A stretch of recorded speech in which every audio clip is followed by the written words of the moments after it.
Salut YouTube, what's up guys? Welcome back to the Not Even French channel. Today I'm answering some of your assumptions about New Zealanders. So I asked you guys on my Instagram, as I sometimes do, a question that would form the topic of this video, and the question was, what are your assumptions about New Zealand or New Zealanders? So I've received them, I'm going to react to them, respond to them, give you my opinion, and let you know what I think about your assumptions about New Zealand. So without further ado, let's get into it. So basically the first assumption was that, well, it's more of a comment really, that they didn't realize that New Zealand was so diverse. I can see why you might actually think that, because the majority of New Zealand is of European descent, so around 74%, but we also do have diversity in the country. So we've got 15% of the population being the indigenous Maori population, we've got around 12% Asians, and we've got another 7% coming from the Pacific Islands as well. In terms of immigration, most come from Britain and Ireland, and then we've got lots of immigration coming in from Asia as well, which makes sense given how close we are in Asia Pacific. I think it's tough in New Zealand as well because we don't actually have that many people. So we've got a population of around 4.7 million,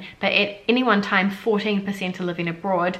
However, at the same time, we have 1 million tourists coming in per year. So it's quite a huge proportion of people in the country at any one time who aren't from here. But I do know that Auckland is the 4th most culturally diverse in terms of foreign-born people populations in the world. Up in Auckland, it really is a real melting pot. You'll see a huge range of different people, and as the largest Polynesian population in the world, in Auckland, New Zealand as well. And yes, it does have some diversity. Now, of course, it's not as diverse as countries that are bordered by other countries. We're very far away from everything, but when you're looking around, people definitely don't all look the same, not at all. Now, another big assumption that I got over and over again was that New Zealanders are nature lovers and very outdoorsy, and I would say, you know, that's really true in general. I would say a lot of people run and bike to work. We love to go on walks, or tramps as we call them, hikes, even just like day walks and stuff. It's a really common activity to do on the weekend. Very proud of our country, we're very proud of our wildlife. There are so many protection programs in place to try and protect our native birds.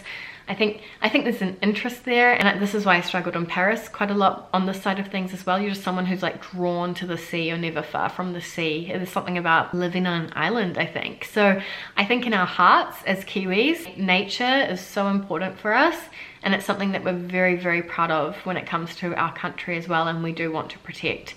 I'm not saying we're perfect, but I think the love for the outdoors is definitely there. Quite related to this point, I had the comment that New Zealanders would be very, very eco-friendly, very green. So this one's quite tough. It's yes and no, unfortunately. So I'll start with the bad news. The bad news is that everyone drives here. We don't have the public transport infrastructure to make it work any other way. We don't have trains between the cities. We don't have a very good bus network. Maybe in Auckland, Wellington and Christchurch, the public transport's pretty good, but aside from that, you need a car in New Zealand, and a lot of families have not just one but 2 cars, so that's not cool. I also have noticed that there's kind of this mentality of we've been so lucky to have such abundant resources that it's almost like this, oh, it'll never run out mentality. You see people watering their gardens to get green grass, you see people just running the hose, washing their car, you see people taking long showers and that kind of thing. It's like, guys, just because we have a lot of it doesn't mean we should use it, and you know, so there's definitely still some hurdles to overcome. And also, lest we forget that one of New Zealand's primary industries is agriculture, so working with cattle, meat production, just basically grazing animals, that kind of stuff, which is obviously not good for the planet. And I would say as New Zealanders in general, we eat a lot of meat in our diet, at least once per day, probably if not twice per day, having some form of meat. In saying all of this, not to be doom and gloom, I would say that people have wonderful intentions in general. There's a lot of advertising and education around how to recycle properly. We learn it when we're little kids.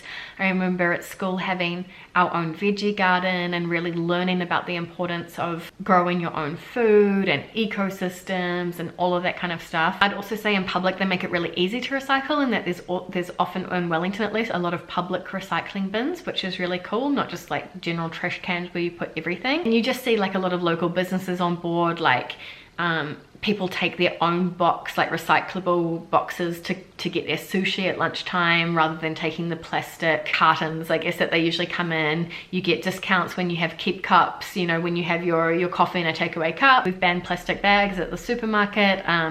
So if you forget your bags, like your carry bags, they cut up the old boxes they have from the supermarket, from food deliveries, wine deliveries, that kind of stuff, and you put your food in the boxes. And I think New Zealand dairy farmers have a significant advantage because they run pasture-fed systems and not grain-fed systems, so it's a little bit better. But yeah, so there's a lot of good. We're definitely not perfect. I don't think we're as clean green necessarily as you'd think. We're definitely not a perfect utopia where we never use plastic. And I think people care, which is the first step at least. Okay, this assumption is that we eat organic everything and there's no processed foods.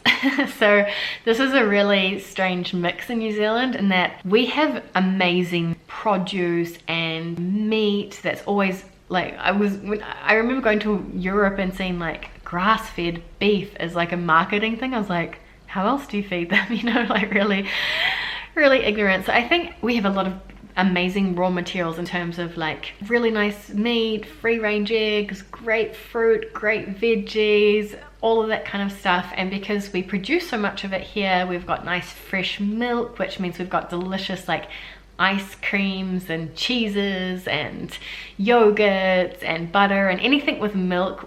We do really well. So we've got nice food. However, we also have like a huge junk food culture. And you'll go into the supermarket, it's maybe not as extreme as like the US, but there's a lot of snacks, a lot of biscuits, a lot of chips, a lot of lollies. A lot of lollies are sweets, by the way, candy, whatever. You have all that kind of stuff, and we love to snack. We'll often catch like in the workplace in New Zealand are having like a chocolate muffin or some chips or whatever in the afternoon. I don't know, it's a weird mix. It is a lot of organic food, a lot of nice, fresh, delicious produce, and a lot of crappy junk food as well. The next assumption is that we're all rugby lovers. It depends on your circle. I mean, in general, you'll find a lot of people that love rugby in New Zealand, and they're quite obsessed actually. And it's just deeply part of the culture. I think there's this huge like national pride because we're actually really good at it. We've won the World Cup twice in a row, and I think it's like a huge source of national pride. I'm sort of part of the clan that thinks people take rugby a little bit too seriously. Like at the end of the day, it's a sports game with a ball, and I see people here like get broken if the All Blacks lose. And you know, if we like lose an important game, you'd think the whole country's gone into mourning, like even the bus driver's shitty. Like it's just a bit, I think it's like a bit ridiculous. Like I do like watching the odd important game, but I'm not really living and breathing it. Sad fact about New Zealand is that when the All Blacks lose, our alcohol consumption and reports of domestic violence spike on those nights, like if we lose like a major international game and that kind of thing. So that's just kind of disgusting. But anyway, without going to those extremes, like I think it is part of the culture. I think especially if you have kids, there's like that Saturday morning off to play the rugby game, like just culture, I guess, of it's just what you do in New Zealand, boys and girls. And then because it is such a tough, physical, rough sport, in high school and that kind of stuff, there's always seems to be more boys teams than female teams. But yeah, that's how it is. The next assumption is that Kiwis are laid back, chilled, easygoing, all of that kind of thing. So this is definitely true. I am one of the most anxious New Zealanders you'll ever meet, so don't take me as an example. But people here are so laid back, like walking around in jandals or bare feet, like even in winter. I don't know, it's always chill. Whenever you're going to make a decision, it can almost be frustrating because it's like, no, whatever works, I don't mind. What do you want to do? I'm cool, whatever. Like a French person might say like, do these people have an opinion?